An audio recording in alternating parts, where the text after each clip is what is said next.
आज इस वीडियो में मैं अपने जीवन से जुड़े हुए एक सबसे महत्वपूर्ण पक्ष के बारे में साझा करूंगा और शायद मैं ये कह सकता हूं कि शायद इसके बिना मैं अपने जीवन की संकल्पना अब नहीं कर सकता हूं। जीवन में कुछ आदतें ऐसी होती हैं जो कि आपके जीवन में स्वाभाविक हो जाती हैं। ऐसा लगता है कि प्राकृतिक तौर पे ही आप इन आदतों को लेकर के विकसित हुए हैं और हर व्यक्ति की कुछ ना कुछ हॉबी होती हैं।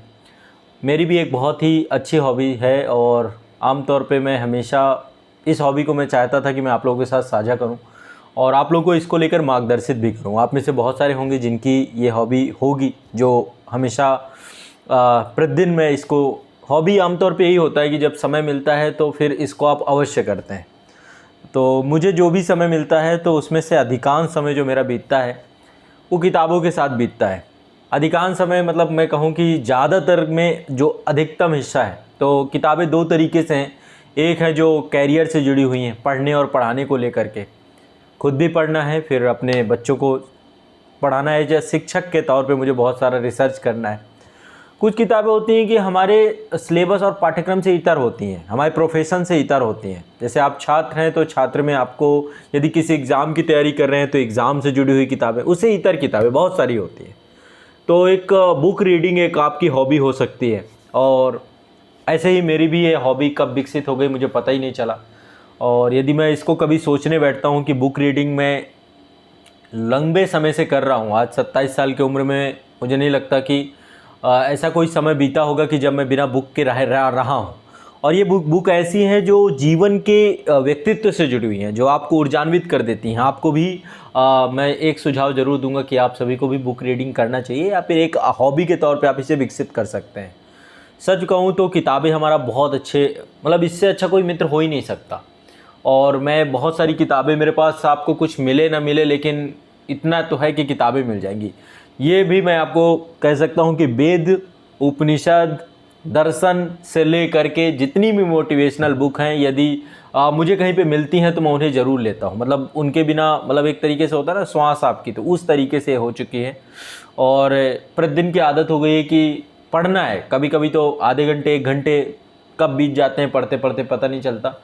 और कभी कभी होता है कि 10-15 मिनट तो मिनिमम पढ़ना ही पढ़ना है किसी भी तरीके से। तो बहुत सारी किताबें हैं मेरे पास। मैं अभी आपको कुछ किताबें यहाँ पर दिखा पाऊँगा। एक ये किताब है, एलन प्लीज़ हैं इनको मैं, और ये आपके लुइस एल्हे हैं, इनकी कई किताबें हैं जिनकी मैंने पढ़ी हैं। एक आपके डेल कार्नेगी हैं, इनकी किताब भी बहुत शानदार किताब है, बहुत अच्छे थिंकर हैं और इनकी बहुत अच्छी किताबें हैं। मोटिवेशनल बुक पढ़ते हैं आप लोग, एक ये है, इसका तो पूरा एक एपिसोड भी है, एक वीडियो भी है, रहस्य करके है। और ऐसी कई सारी किताबें, मतलब मैं आपको दिखाने लग जाऊंगा तो शायद कम पड़ जाए। बट फिर भी अभी कभी कभी ये लगता है कि अभी शायद मैंने शुरुआत भी नहीं की, अभी लगता है कि अभी बहुत पढ़ना है। एक बुक थी जो इससे मैंने शुरुआत की थी, रिच डैड पुअर डैड, ये एक बुक थी। ये इसके राइटर थे रॉबर्ट टी कियोसाकी। ये पुस्तक मैंने पढ़ी थी जब शुरुआत की थी। ऐसे ही एक अल्केमिस्ट थी, पाओलो कोएल्हो की पुस्तक थी। ये भी बहुत शानदार राइटर हैं, इनकी मज़ेदार बुक है ये। और इन्होंने अल्केमिस्ट आप पढ़ेंगे तो आपको, मैं सच बता रहा हूँ, मैं कभी इनके आपको जो मोटिवेशनल थॉट हैं, इनके अंदर जो कहानियाँ हैं, मैं कभी सुनाऊँगा और आपको इनको सुनने के बाद अचानक ही अलग ही ऊर्जा आएगी। एक पुस्तक है नेपोलियन हिल की, सोचिए और अमीर बनिए। तो वैसे इसका टाइटल ऐसा लगता है कि जैसे आपको कुछ है, लेकिन ये ज़रूरी है, आपको आपके थॉट प्रोसेस को बदलने का बहुत अच्छा काम करती है। एक बुक है आपकी शक्तिमान वर्तमान करके है, और ये है एबहॉर्ड टाल्स की। ये बहुत अच्छी बुक है और जब मैंने ये बुक पढ़ी तो इस बुक ने बहुत बदलाव किए जीवन में। एक आपकी बुक आती है डेविड जे सॉटसन की, ये आपकी है बड़ी सोच का बड़ा जादू, शायद आप लोगों में से कुछ लोगों ने पढ़ी हो। और एक आपका डेल कार्नेगी की कई किताबें हैं, एक बॉडी लैंग्वेज करके एलन पीज की ये पुस्तक है, मुझे बड़ी अच्छी लगती है। इसमें भी कुछ चीज़ें दी गई, लेकिन एक आती है डेल कार्नेगी की है, और ये लोक व्यवहार में प्रभावशाली व्यक्तित्व की कला, ये बहुत अच्छी पुस्तक है। और मैं अभी धीरे धीरे मैं यदि आप लोग कहेंगे तो फिर मैं आपको गाइड करूँगा कैसे रीडिंग करनी है किसी बुक को लेकर के, जो बुक मैं पढ़ चुका हूँ। या अभी मैं इनको कई बार तो ऐसा होता है कि किताबें मैं पढ़ भी चुका होता हूँ और इसके बाद फिर दोबारा प्रयास करता हूँ कि इनको दोबारा फिर पढूँ। एक ये मेरे बड़े इनको, मतलब ये मेरे स्टीफन हॉकिंग्स जो हैं, ये मान के चलिए कि मेरे जीवन के आदर्श व्यक्ति हैं। मतलब मैं इनके जीवन से बहुत कुछ सीखा। मैंने जब इनकी पूरी आत्मकथा सुनी और इनकी लाइफ को मैंने देखा नज़दीक से, तो मतलब आप कुछ भी कर जाओगे जब आप इनकी लाइफ को पढ़ोगे, स्टीफन हॉकिंग्स को। और ऐसे बहुत सारे लोग हैं, चाहे हमारे डॉक्टर एपीजे अब्दुल कलाम हो, इनके लेकर के पुस्तकें पढ़ें। और एक ये पुस्तक है, अभी इस दौरान मैं पढ़ रहा हूँ, ये एक स्टूडेंट मुझे दे करके गए थे और अभी ये पुस्तक ख़त्म नहीं हुई है, you can heal your life. बहुत शानदार पुस्तक है। इसमें भी आपके व्यक्तित्व, आपकी पर्सनालिटी को लेकर के बहुत शानदार बातें कही गई हैं।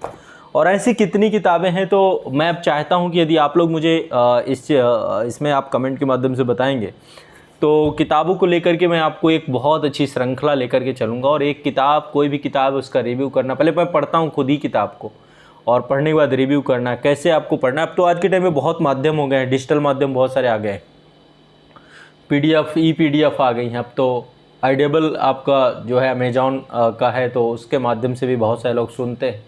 तो अब तो मीडियम्स बदल गए हैं, आप फिजिकल बुक, लेकिन जो इसका पढ़ने का मज़ा है ना, मैं सच बताऊं तो आप यदि इसको आदत में बदल पाए, बुक्स रीडिंग को अपने आदत पे बदल पाए, आपके व्यक्तित्व में एक अमूलचूल परिवर्तन होगा। कुछ मत करिए, प्रतिदिन 15-20 मिनट तो कम से कम पढ़िए ही। कोई भी बुक लीजिए और उसको पढ़ के ख़त्म करिए, फिर नई किताब उठाइए, ऐसी किताबें पढ़िए। ये आपके जीवन में एक पॉजिटिव वेव क्रिएट करेंगी। वो पॉजिटिव वेव आपके जीवन को कहाँ से कहाँ ला के खड़ा कर देगी, आपको पता भी नहीं चलेगा। तो किताबों को दोस्त बनाइए, सच्चे मित्र हैं। शायद इनके अलावा कोई भी आपके जीवन में नहीं मिलेगा जो आपको बहुत नज़दीक से समस्याओं को रूबरू करा सके, अनुभव करा सके। तो ये जीवंत प्रतिमा है, ये ईश्वर है, ये समझ लीजिए जीवंत प्रतिमा है। और इनमें जो ज्ञान भरा हुआ है, इनसे बड़ा कुछ नहीं है। तो साहित्य, और साहित्य में खासकर ये साहित्य जो आपके मस्तिष्क में एक ऊर्जा का संचार करता है।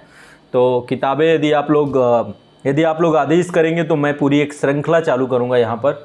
और जो मेरी एक हॉबी है, मैं चाहता हूँ कि बहुत सारे लोगों की ये हॉबी बने और आप लोग भी इसको अपने जीवन में उतारें और आपके व्यक्तित्व में बदलाव आए। पढ़ना शुरू करिए बच्चों, कुछ नहीं, मज़ा आ जाएगा आपको भी लगेगा कि क्या सोर्स ऑफ एनर्जी है, कैसे आप अपने जीवन को जी रहे हैं। स्टीव जॉब्स के ऊपर है, बहुत सारे लोग हैं, मतलब इतनी बड़ी श्रृंखला है सबके बारे में पढ़ने की, ख़त्म हो जाएगा। आपको मतलब समय ही नहीं मिलेगा कि आपने जीवन को कैसे व्यतीत किया। तो आपको पढ़ना चाहिए, सबको पढ़ना चाहिए। 10, 15, 20 मिनट कोई बहुत ज़्यादा टाइम नहीं होता। और प्रतिदिन अपने जीवन की जो भाग दौड़ है, उस भाग दौड़ से हटना चाहिए। चाहे आप किसी भी फील्ड पे हो, आप स्टूडेंट हैं, आप कहीं पे जॉब कर रहे हैं, आप गृहिणी हैं, कोई भी काम हो, तो आपको और अपने बच्चों को ये आदत ज़रूर डलवानी चाहिए कि किताबें ज़रूर पढ़ें, किसी ना किसी कंडीशन में किताबें पढ़ें। और मैं पूरी एक श्रृंखला लेकर के आऊँगा, जितने किताबें हैं उनका रिव्यू करूँगा, बताऊँगा। जो किताबें पढ़ूँगा उनके बारे में बताऊँगा, और उनके बारे में क्या चीज़ें मुझे समझ में आई, क्या मज़ा आया, मतलब सब चीज़ों के बारे में पढ़ के फिर आपको प्रयास करूँगा कि आप सभी शायद कुछ कर पाएँ। और 1-2 किताब मैं भी प्रयास कर रहा हूँ लिखने की। मतलब लिखने का मतलब ये मान के चलो कि अनुभव है अपने जीवन के, आप देखते रहते हैं समय समय पे मैं खुद मोटिवेशनल सेशन और ये सारी चीज़ें, तो ये सब यही सोर्स हैं। इनसे जो ऊर्जा मिलती है वो आप तक साझा कर देता हूँ। ऊर्जा को रोक नहीं सकते ना, उसका प्रवाहमय बनना रहना चाहिए। तो प्रवाह है, यहाँ से आता है फिर आप लोगों तक चल जाता है, एक थॉट प्रोसेस है। तो बुक्स आप लोग भी पढ़िए और फिर देखिए इसका क्या आनंद है ना।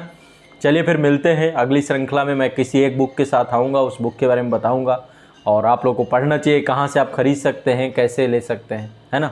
चलिए मिलते हैं नेक्स्ट वीडियो में। कमेंट में ज़रूर बताइएगा कि बुक रीडिंग को लेकर आपकी क्या हॉबी है।